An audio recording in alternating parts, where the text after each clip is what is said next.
Ready?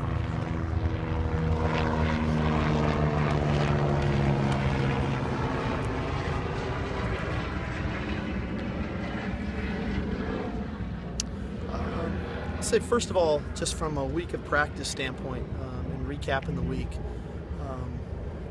I'm always impressed and have been impressed with this team's ability to respond to the things that we ask of them.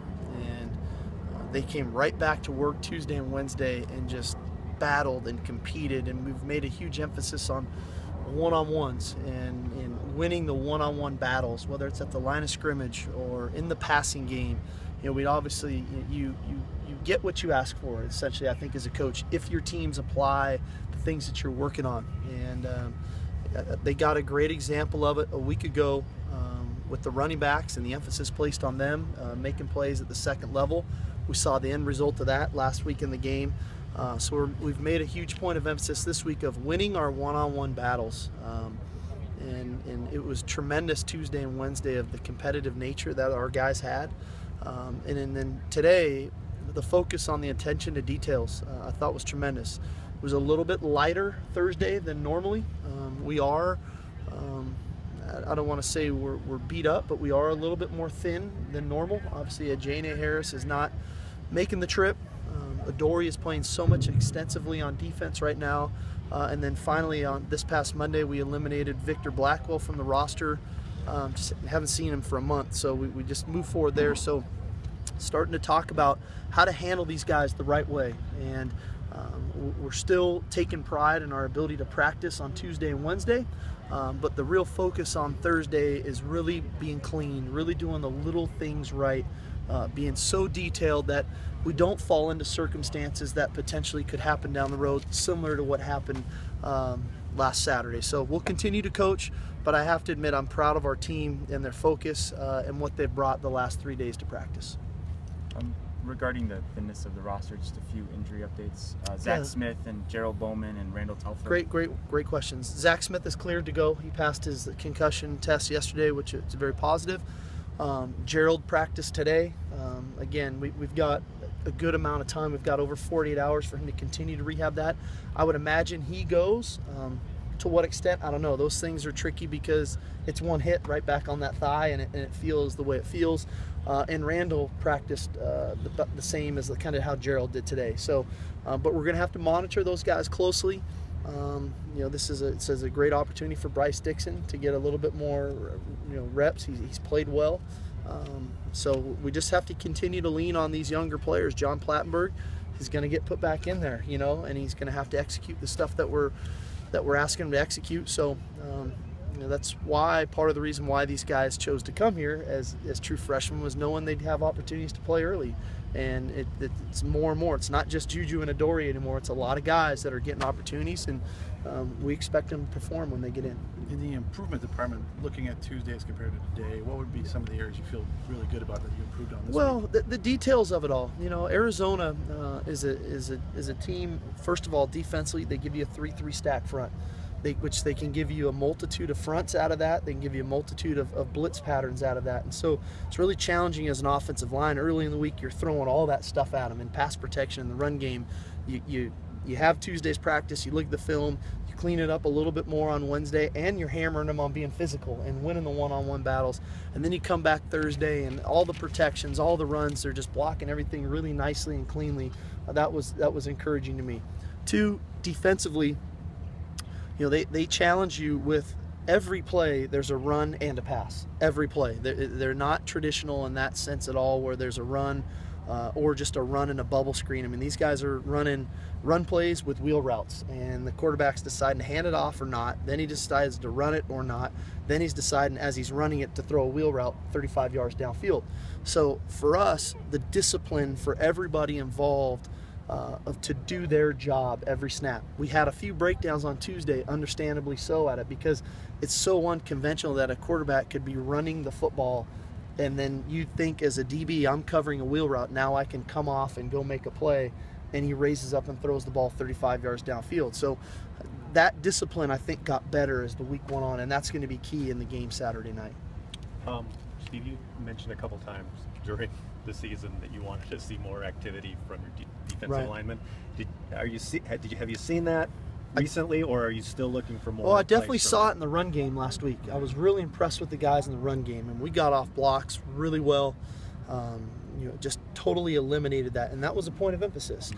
We saw Scott Starr, probably the best, Scott Felix, the best out of him last week of really trying to improve his pass rush. But of course we want more. Of course we want more activity. Of course we want to make the quarterback even more uncomfortable, especially in the obvious situations. When it's an obvious passing situation, we should be good enough to pin our ears back and go get the quarterback. When we know they're going to throw the football, 3rd and longs, 2-minute drills, end of games, that's where I definitely want to see us improve. And then you mentioned Blackwell is Right. now on Western. How much attrition, if any, did you anticipate, and what's kind of normal when you have a coaching turnover? I mean, I think it's natural. There's extremes one way or the other. I mean, I look at the University of Texas and what Charlie Strong's implementing it there and trying to get it done.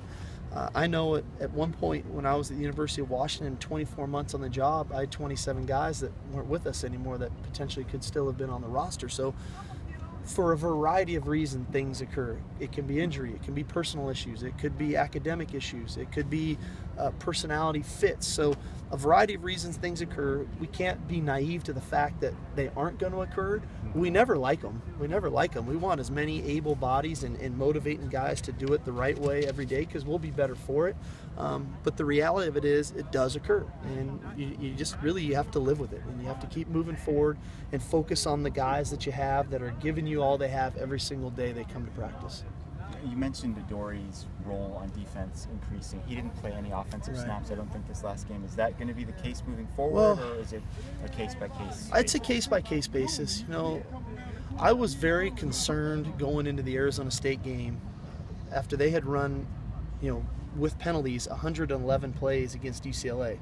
I was anticipating us running a lot of plays as well, and I think that's a lot to ask of a guy to run, 90 some odd plays on defense, another 25 on offense, and he's returning kicks, and he's on special teams. I just didn't think it was fair to him.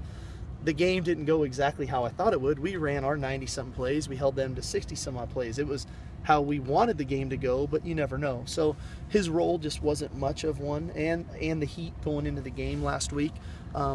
That's not how it's going to be every week. I would love to incorporate him into the offense to some degree because he is so talented, but he's playing really good on defense, and I don't want to take that away from him either, and our defense, because he's playing very well. He's winning one-on-one matchups. He's getting more comfortable every week back there.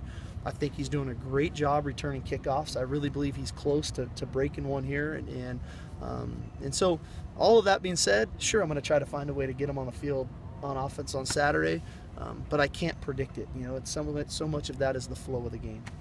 Would you like to? Go ahead. Would you like to see your defense blitz more? I'd like to see our defense do whatever's necessary for us to get stops. I love us being aggressive.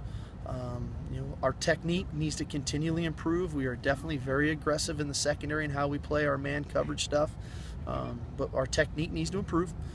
I love it that we can stop the run, but I love Sua blitzing off the edge and getting a sack, or Hayes coming up the middle getting a sack, and different things. But we have to be aware of what our strengths and weaknesses are of our team.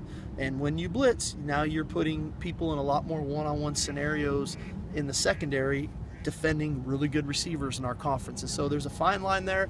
But to answer the question is, I want to see us do what gives us the best chance to stop people and to create turnovers, and that's what we'll try to do. Do one last one. I think you're averaging like 18 third down plays a game, which is like nobody in the Power 5 conferences is running any more third down plays. How does this team, which seems to be so good on third down, having trouble on first and second downs? What's the disconnect there? The disconnect is we're just not getting as many explosive plays, Dan. And again, that was another emphasis of ours this week. And we have to do a better job. We did better at the running back spot of breaking tackles, making people miss. Our receivers need to apply some of that.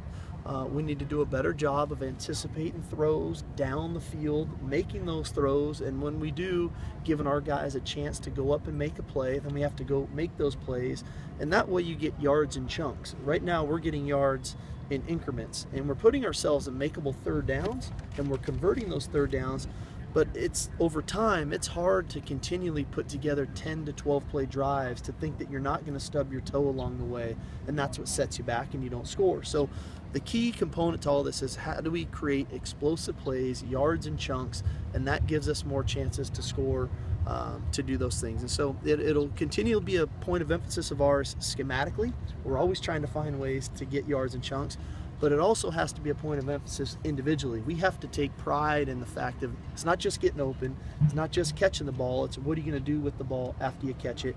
And from a quarterback perspective, trusting those guys that they are going to run those routes, to give them those chances one-on-ones to go make their plays.